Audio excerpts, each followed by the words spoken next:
মধ্যে জাস্ট ওটা বলে যাবো আর কি। না, আজকে শুধু ম্যাথ গুলো নিয়ে কথা বলবো, ইনশাআল্লাহ, সমস্যা নেই। না, দেখো, ম্যাথেই তো কথা বলবো, কিন্তু ওভারঅল জাস্ট এটা বলে দিবা যে এই হচ্ছে লিভারে পাওয়ানো হয়েছে, দ্যাট আইডিয়া আর কি। দেখো, আমাদের গাইড ব্যাংক ডিজাইন, সেটার যে বিষয়গুলো এখানে সব লেখা আছে। এখানে যা লেখা আছে সবগুলো এই যে উপরে লেখা আছে। স্লব কত হবে, এই যে টি, টি এর সূত্র, তারপর লঞ্চিং অ্যাপ্রনের ক্রাইটেরিয়া কি হবে, এই যে এখানে সব লেখা আছে। হ্যাঁ, যেমন এই যে এগুলো দেওয়া আছে, যেমন এইটি 1.9 টি। তারপর তোমরা চাইলে এগুলো পড়ে নিতে পারো, জাস্ট মূল কথা হচ্ছে এটা। কিন্তু এইটাই এইখানে শর্ট করে লেখা আছে একবারে আর কি। এই যে গাইড ব্যাংক ডিজাইনের মূল বিষয়টা হচ্ছে, দেখো এই যে এখান থেকে এটা, বুঝতে পারছো? আমরা গাইড ব্যাংক কেন দেই, যেহেতু একটা নদী আমরা ব্রিজ বানাইলাম নদীর মধ্যে, নদী তো তার বিহেভিয়ার চেঞ্জ করে সব সময়, ঠিক আছে?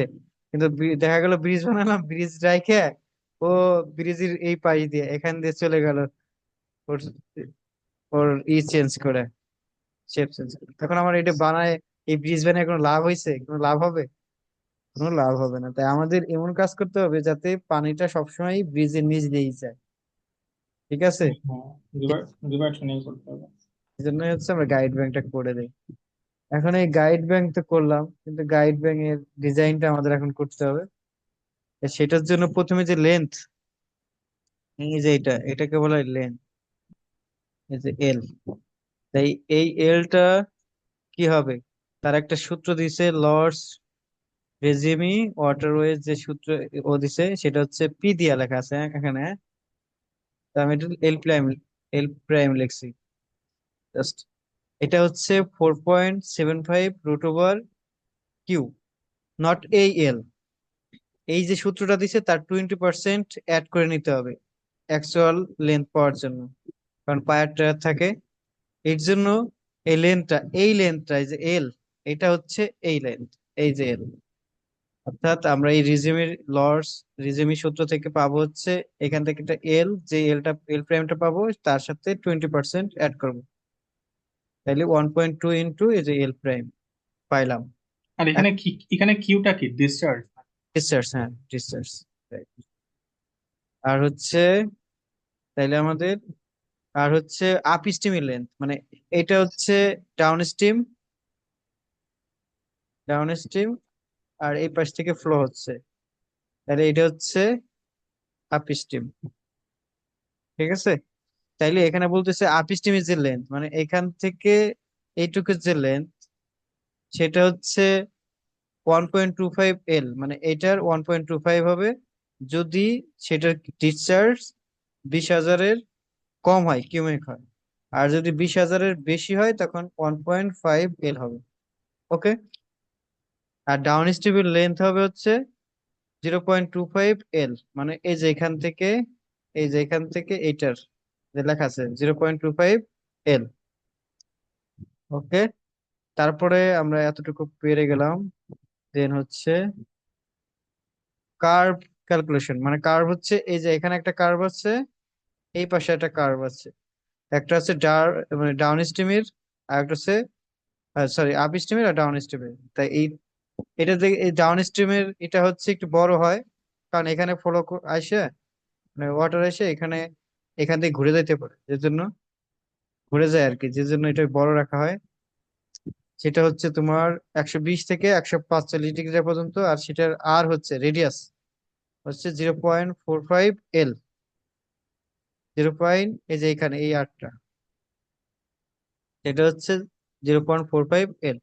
আর ডাউন এস্টিমেটটা হচ্ছে, আর হচ্ছে 0.225, এবং তার কোণ হয় এই যে এখানে, এইটা কোণ হয় হচ্ছে 0.45 থেকে 60 ডিগ্রি, আর হচ্ছে তোমার আর রেডিয়াস হচ্ছে 0.225 এল।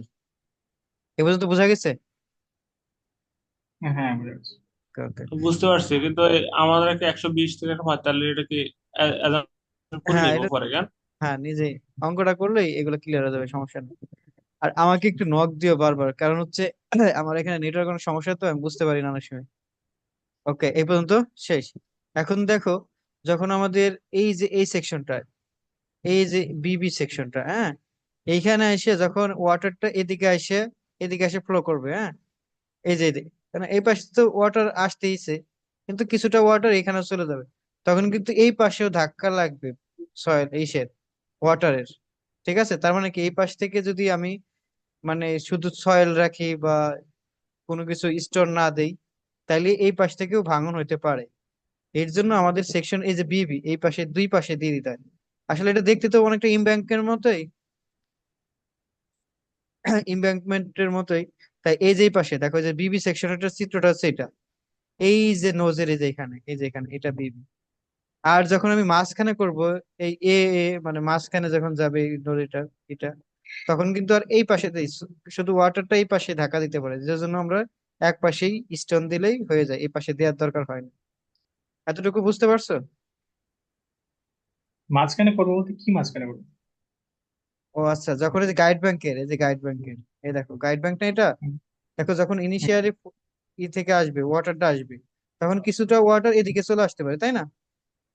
হ্যাঁ, তখন আইসে এদিকে ধাক্কা লাগতে পারে, যেদিকে ধাক্কা দিতে পারে, তখন আমাদের কি এই পাশে যদি সয়েল থাকে, তাহলে কি এই সয়েলের উপর ধাক্কা লাগলে এই সয়েলটা ভেঙে যেতে পারে না, কলাপস করতে পারে না? হ্যাঁ, হ্যাঁ। হুম। হুম, তার জন্য কি করতে হয়, এই দেখো সেকশন বিবি, মানে এর জন্য এই যে এই পোর্শনটাকে এখানে এই সেকশনটা দেয়া হয়, এই যে বিবি সেকশন, অর্থাৎ দুই পাশেই স্টোন থাকে। এই যে দেখছো না স্টোন দেখা যাচ্ছে না, বোঝা যাচ্ছে না, এই পাশেও আর এই পাশে হচ্ছে হ্যাঁ, হ্যাঁ। মাঝখানে। মাঝখানে যখন চলে আসবে তখন তার ওয়াটার এইদিকে ওয়াটার নেই, শুধু এইদিকে ওয়াটার আছে, অর্থাৎ এর জন্য এই যে এক পাশে হ্যাঁ। তোমার স্টোনটা দেওয়া হয়। ক্লিয়ার?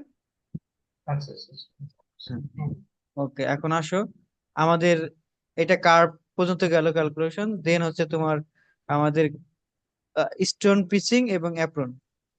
দেখো এই এইটা, এটাকে বলা হয় স্টোন পিচ, মানে এখান থেকে এইটুকু, ঠিক আছে, এই যে এইটা এই লেন্থ, আর এইখান থেকে এইটুকু বলা হয় ল্যান্সিং, ল্যান্সিং অ্যাপ্রন। ঠিক আছে, দেখো হুম, প্রথমে হচ্ছে ফ্রিবোর্ড, অর্থাৎ আমাদের ফ্রিবোর্ড রাখতে হয়, এটা হচ্ছে হাই ফ্লাড ওয়াটার লেভেল,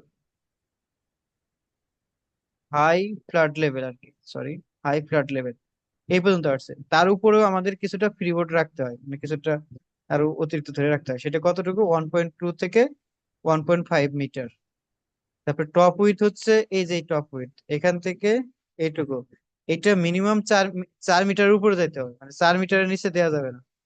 আর সাইড স্লোপটা হচ্ছে তোমার 1:, এই যে 1.5:1, আর 2.5:1, এই স্লোপ আকারে দিতে হয়। কিন্তু আমরা ন্যাচারালি দিয়ে হচ্ছে 2:1, এখানে স্টোর আছে। ঠিক আছে, এখন এই যে স্লোপটা,